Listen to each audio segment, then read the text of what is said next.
کیا کبھی آپ اپنے امی یا ابو کے ساتھ کسی میلے میں گئے ہیں؟ مجھے بچپن کی ایک میموری یاد آتی ہے۔ میں اپنے ابو کے ساتھ گئی تھی ایک میلے میں۔ تو وہ ایک ایسا میلہ تھا جہاں پر سرکس بھی ہو رہا تھا، بہت ساری ایکٹیویٹیز بھی تھیں اور بہت سارے جھولے بھی تھے، اور یہاں تک کہ وہ جو موت کا کنواں ہوتا ہے وہ بھی ہوا کرتا تھا۔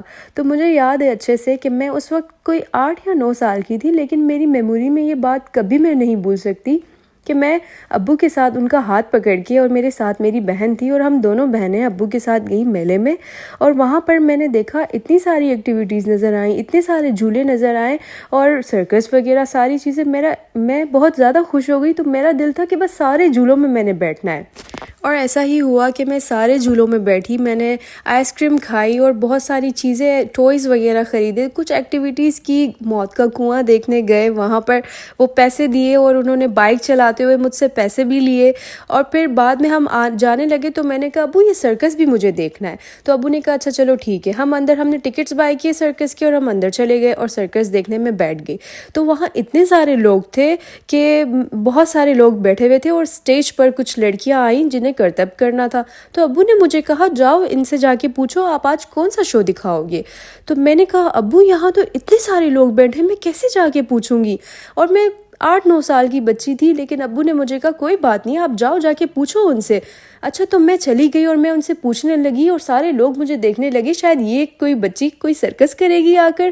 لیکن یقین کریں وہ زندگی میں مجھے جو کانفیڈنس میرے ابو نے دیا کہ میں پورے پبلک کے سامنے سٹیج پہ گئی اور میں نے پوچھا ان سے کہ آپ کیا کرنے والی ہو، اور انہوں نے مجھے جواب بھی دیا بہت اچھے طریقے سے۔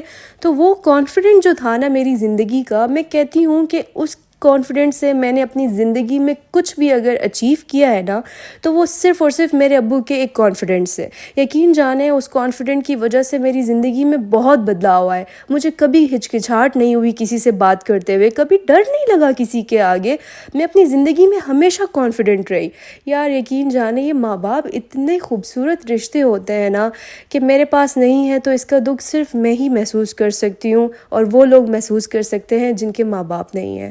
تو اسی طرح سے آج علیزہ کو جب میں نے دیکھا، وہ اپنے بابا کے ساتھ جس طرح سے جا رہی تھی، اور اس کے بابا جس طرح سے اس کو ہاتھ پکڑ کے اور اس کو جھولوں میں بٹھا رہے تھے، اتنا مجھے پیار آ رہا تھا، اور مجھے میرا وہ وقت یاد آ گیا۔ میں اپنی پرانی میموریز میں چلی گئی، اور میں نے جب دیکھا علیزہ اتنی خوشی سے اپنے بابا کے ساتھ، کیونکہ احسن نے مجھے کہا آپ بیٹھنا چاہتی ہو ان کے ساتھ تو جا کے بیٹھو، میں نے کہا نہیں آپ بیٹھو، کیونکہ مجھے ایک فیلنگس تھی کہ یہ میموری علیزہ کی اپنے بابا کے ساتھ بنے گی، اور جس طرح سے مجھے اپنے بابا کی یاد آتی ہے، پیار آتا ہے، تو علیزہ بھی ہمیشہ اپنے بابا کو اسی طرح یاد رکھے۔ اچھا، اس بیچ میں یوسف مجھ سے تھوڑا سا آگے چلا گیا تھا، وہ تھوڑا آگے چلا